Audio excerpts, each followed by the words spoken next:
Alright, so today it's time for a match of StarCraft 2 that I think a lot of you are gonna get a kick out of. In case you haven't played a lot of ladder over the last couple of weeks, ever since the most recent multiplayer balance patch, and I'll go over that in just a little bit, Void Ray openers have become rather common in the Protoss versus Zerg matchup. Now, as a Zerg player, I've been struggling against this quite a bit, so recently I've been going over a couple of replays of top-level Zerg players that are going up against Protoss, and I've been trying to figure out what they are currently doing. It seems like none of the Zerg players are actually decided on it just yet, but regardless, this Protoss player over here, playing with the red Protoss probe, he's from China, and he goes by the name of Cyan. He seems to be very, very fond of this Void Ray start. So I did have a quick look at this game already at ×8 speed, just to figure out roughly what DRG is going to be going for. So I guess small spoiler alert, I mean, you may have guessed it by now. There's going to be a little bit of Void Ray shenanigans, but I didn't look at any of the details just yet. And this is actually really cool. So this is just a little bit of a fake, right? I think he's just gonna... Is he gonna go Nexus first while going for a cheeky little pylon over here, pretending like he's gonna go for a cannon rush? I like this already. Yep, he's gonna cancel that and then start up the Nexus at home. Little bit of shenanigans already here by Cyan. But anyways, what was I gonna say? Right, so I've been quite critical of the Protoss versus Zerg matchup, especially because it seemed at the very least that prior to this very recent patch, that pretty much all the roads led towards Archon, Immortal, Zealot, Storm in the mid-game, right? I mean, Protoss has about a gajillion different ways of opening up. Well, I mean, they have like a Stargate and a Twilight and a Robo and a bunch of variety within that tech route. However, after that, it kind of felt like Protoss has been a little bit more limited. Now, recently, the Void Ray and the Stargate openers have become really, really powerful. And apparently, I haven't actually seen the games yet, but apparently Zone has been smashing people in the GSO Code S with Void Ray openers. Isn't that cool? I mean, the Void Ray has long been considered to be the worst unit in SC2. I think right now that that crown will probably go to the Ultralisk if I were to make a guess. But there's no denying that right now the Void Ray is looking pretty decent. So, in case you haven't checked the patch notes, here's the changes. Void Ray cost decreased from 250 150, so that's 250 minerals and 150 gas, to 200 minerals and 150 gas, so that's 50 minerals less. Void Ray build time decreased from 43 seconds to 37 seconds, and the movement speed increased from 3.5 to 3.85. Now, that last one is the big one. I mean, all of these things obviously help, right? It make, like, the time and the cost reduction, it really makes the transition towards Void Rays a little bit easier. But I would say especially the speed improvement, it helps out a lot when it comes to harassment.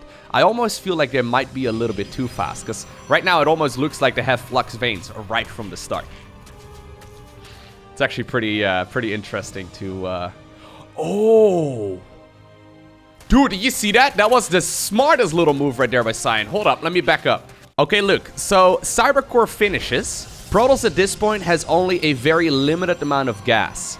And in order to make this Zerg player think that this is going to be a normal opener, Cyan actually researches, Warp Gate there for a little bit, then cancels it, and starts up the Flyer attack upgrade. So he's not going for the Warp Gate first. I mean, he did for a little bit, just because he doesn't have the resources to actually... Now, this is some cute micro over here as well. He doesn't have the resources to you know, start up this upgrade right from the get-go and go for the Stargate and go for the Adept. So he decided to go for the Warp Gate just for a little bit. Obviously, DRG saw this, and, you know, he probably assumes that this is now going to be a standard opener here by this Protoss player. But instead of going Warp Gate first, we see the Flyer attacks right away. Void Ray, Chrono boosted out. Very first unit that will come out of the Stargate. Now, believe it or not, when Protoss players go for a Stargate right now, this is... I think it's the case about 50% of the time. So the other half of the time, it's still like the Oracle first, and then, you know, a second Oracle usually, and then usually followed up with a Phoenix. But the other half of the time, even at very high level, right, we see Void Rays commonly coming out of this Stargate right at this point. Now, look how fast this guy is. This is without Flux Veins, right? Look at this. And I love this because of multiple implications. So, generally speaking, the way that Zerg players like to open up is with Roaches and Ravagers and Queens, right? Maybe a couple of Zerglings in the early game, and then usually in the mid game, they transition towards either Hydra Lurker or ideally into Ling Bane. Now, in that same multiplayer balance patch that buffed the Void Ray, they also automatically, or that didn't, not automatically, they also ended up nerfing the Baneling a little bit more. So the Banelings now essentially deal less damage against Protoss units, meaning that this is forcing Zerg into a bit of a strange direction. So let's talk about that for a little bit. By the way, +1 is going to finish up as this Void Ray gets across the map. So is this a... Are you kidding me? Is this actually a Void Ray timing attack to kill the spawning fool? Oh, I love it. That's so dumb. Look at Brenda over here, by the way. Brenda's losing it. What's... Brenda? Oh my... Brenda, what's going on? I have no idea what she was up to. Anyhow, I think that was a little bit of harassment at the same time as well by some other units. Is he gonna get it, though? I mean, additional queens are gonna come up. Oh my god. He did... Oh, that's a mistake. He could have gotten it, but he tried to save the Void Ray, and instead now he ends up losing it. That's a bit of a disaster, but I mean, a freaking Void Ray timing attack, what year is it? That was a +1. Like, actually, the +1 upgrade, it finishes real quick, and right now he's getting himself the Cybercore research. Ridiculous already. Like, I've seen so many ZVPs go the exact same way over the last couple of years. It's nice, right? It's a breath of fresh air right now. Anyways, what I was talking about earlier, right? So, when you think about the Zerg anti-air, right? What are your options? Well, first off, there's the Mutalisk. Mutas absolutely suck at fighting unless you have 50 of them, right? So, Mutas not that good. Queens, obviously fantastic. Really good at base defense. They're really nice, obviously, but you can't really easily use them off creep. Plus, Void Rays are actually faster than Queens on creep right now, which is, yeah, kind of tricky. I mean, if the Void Rays decide to go, for example, from the main towards this fourth, defending it with Queens is actually surprisingly difficult. Next up, we have the Corruptors. Now, Void Rays deal bonus damage against Corruptors. So, I mean, they deal bonus damage against armored, especially with prismatic alignment, so it's just not really a good idea. Meaning that oftentimes what we see right now is exactly what DRG is going for. We see him transitioning towards Hydralisk. Now, Hydras, in my experience, are very good at defending bases. So they're extremely good to be used on creep. But if you decide to go and do what DRG seems to be going for right now, if you decide to move them off creep, they are so vulnerable. They need to have both of their upgrades before they're actually going to be useful. Now, obviously, you need to be very careful here. Cyan can't just throw away a bunch of Archons. But they need to have both of their upgrades. So right now, the Grooved Spines is finishing up. We do see the Muscular Augments coming up as well. That's the Hydra Speed. But even with both of the upgrades, they can't really retreat, right? So if you compare this to, say, like Ravager Ling Bane, oftentimes Ravager Ling Bane can kind of go back and go home. Hydras, once they're committed out on the map, are very difficult to retreat. Plus, they have like 5 hit points. Like, all of the Protoss units seem to be really good against Hydras right now. Anyhow, obviously, if Protoss decides to go way deep onto the creep and even warp in right over there, I don't like that warp in location at all. He's going to target fire down that prism. And indeed, it will get picked off. Regardless, though, with the Queens now forced away from their hatcheries as well, there's going to be a couple of missed injects, but he should be able to defend this relatively smoothly. Now, notice the situation right now, right? That this Zerg player is in. So he's stuck on Hydra Tech. He's stuck on Hydra Tech, and he decides to go for Hydra Ling Bane. Decent unit composition. Here's the problem. Protoss is already transitioning towards the next step. So opening up with the Void Ray kind of forces Zergs down this route of going Hydralisk. And the Hydras, I mean, they are very weak against, for example, High Templar with Psionic Storm. For example, Zealots with Charge and Archon support. Or, of course, for example, the Colossus. Right? So there's a bunch of options that Protoss players have in this scenario. And it forces Zerg into a certain direction, and this has been really, really cool to see, because ZVP, I mean, like I said, it's been kind of plain for quite some time. Now, apparently, DRG, and this is why I decided to look at some of these replays, and why I decided to open up this specific one, DRG decides to go ahead and push right now with Hydras and Banelings. Did I ever actually introduce DRG in the bottom left-hand corner? I don't actually remember. Did I? I'm trying to remember right now. I know I introduced Cyan. Did I actually go over DRG? Regardless, here we go. He's going to be able to get himself into what seems to be that mineral line with a couple of the units. The Banelings do connect right there. And this is what I mean. Like, the Banelings do connect right there with a couple of the Zealots, and they do a decent enough job. But the shield battery overcharge, extremely good here. The Zealots charge forward and absolutely, even without Storm, even without Colossi, absolutely shut down that Zerg timing attack. Now, what are you gonna do right now as a Zerg? Are you gonna follow it up with Corruptors? Not really, no. In order to make Corruptors work, you need Vipers, and in order to make Vipers, you need Hive, and in order to really properly make Corruptors do anything useful, you're gonna need at least 20 of them. So, it kind of puts Zerg in a bit of an awkward spot. It kind of puts you in a position where you'd rather not be. Anyways, spawning pool just now got killed. Apparently, Cyan decides to continue onwards with this this warping in right over here as well. There are a bunch of High Templar. Does he have Sonic Storm done? He does. So, Storm is absolutely phenomenal right here against these Hydralisks. Force Field's right on top of... Ooh, he's got to be so careful. Oof. Force Field's right on top of one of those Archons is what I was going to say. That's not ideal. Needs to be careful, though. Almost ends up losing all of those High Templar there. I think he should be okay. There is plenty of Storm available. Right now with these Hydras off creep, they're going to have a very hard time retreating. If he can get a Storm down, that's going to be pretty much all-day road for this Zerg force. But it looks like, for now, both of the armies decide to back up. Alrighty. Now, DRG, by the way, I'm sure most of you are familiar with him at this point. The guy has been around for a very long time. He recently came back.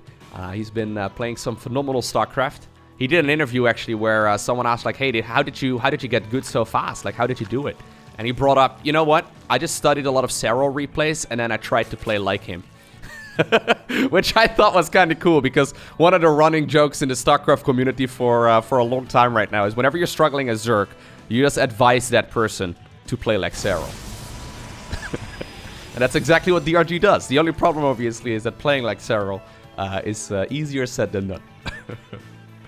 Anyhow, Zealot warping right over here. He's going to be able to go after that 5th base here of the Zerg. Zerg, by the way, doesn't have that much economy here. Protoss actually has a similar amount. A couple of High Templar apparently throwing water balloons there at a creep tumor. But look at this game. This is so different than pretty much all the games of ZVP we have seen in quite some time. Zealot warping inside of the main base right over here as well. Zealots managed to obviously get the council right there on that 5th base of the Zerg.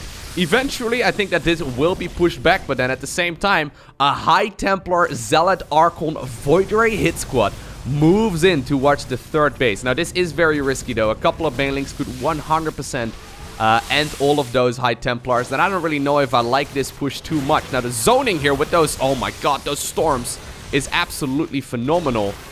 Oh my god, DRG, stop bleeding out units, my man. But that's kind of what Hydras do. So, I think what you want to do, right? If you're a Zerg player and you've been struggling in this specific situation as well, I think what you want to do is you want to use Hydras as a stepping stone to go up towards Lurkers, Vipers, and eventually Corruptors. Now, like I said, Corruptors are really only useful if you can make like 20 of them all at once. And you need them with Viper support as well. A nice warping here once again. I don't think you want to be going for a lot of timing attacks, like, for example, what DRG is doing here. Because you can see that there are some very obvious flaws right here in the approach of Cyan, too. He's not playing this perfectly. You can see that he is a little sloppier than some of the top-level Protoss players that I cover on this YouTube channel quite regularly.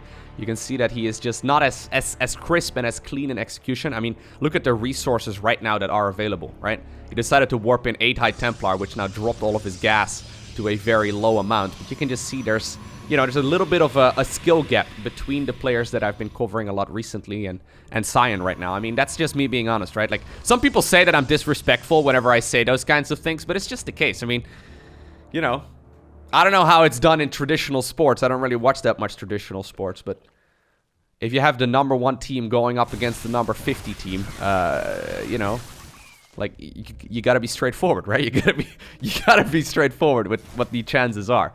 I would say 9 times out of 10, I would have guessed in this game that DRG would be the clear favorite. But you can see with this new strategy that Cyan is playing, and this new early game stepping stone, I guess is what we can call it, he's doing a phenomenal job forcing DRG down a certain route that is then gonna be countered with a follow-up build here from Protoss as well. So there we go, once again. You can really see that Baneling nerf coming into play as well. So in the past, before this previous patch, it took 21 Banelings to kill 1 Archon. So 21 banelings to kill one Archon. Right now, with this new patch, it's even more. I think it's either 22 or 23 banelings. That's absolute insanity. So, what are the alternatives here as Zerg, right? If you decide to go for Hydras, what are your alternatives? You could, instead of going Banelings, you could go into Lurkers. But going into Lurkers basically gives Protoss free reign of the map. Because usually with Hydras, you decide to go for the missile upgrade. Meaning that you can't really do any Zergling run-bys. And you definitely won't have Banelings either, right? So that's the downside of going Lurkers. Now, I like this little move right here for DRG. He's sending in a couple of Banelings from the back. Still, though, plenty of Storm available. It looks like more Storms will be joining on top of those Hydras as well. This base is as good as dead. He's actually purposely not killing it just yet, just to try and make sure that the Broodlings do not join the fray. But there it is. Cyan, who I think a lot of people would not call the favorite in this particular match, overwhelms DRG after going for a Void Ray opener. Wasn't that cool? I think that's so cool. I mean, there's a lot of room for refinement. A lot of the strategies that we see and a lot of the games that I cast are strategies that have been flushed out over the course of like years, right? Takes a long time before you can actually get there. But I really, really like what Cyan is going for in these games, and you know, the decisions that he's making. I mean, from the start where he decided to go for the pylon instead of his opponent's main base, and then later on he started up Warp Gate just to save up a little bit more gas and then start up the +1 flyer upgrade, to like the Void Ray timing attack instead of his opponent's main base where he's trying to snipe that spawning pool, and then, you know, the direction that the Zerg is forced into, and then the counter to that already in advance. I think it's really neat. I think it's really neat. I'm excited to see where this is going to go. I hope you are as well. If you enjoyed watching this game, hit me up with that like button down below. It helps me quite a bit, and sometimes it helps this video to get picked up by the YouTube algorithm, so that would be pretty cool. Anyhow, for now, I want to thank you for watching. Have an awesome day. Don't forget to smile, and I'll see you once again in the next one.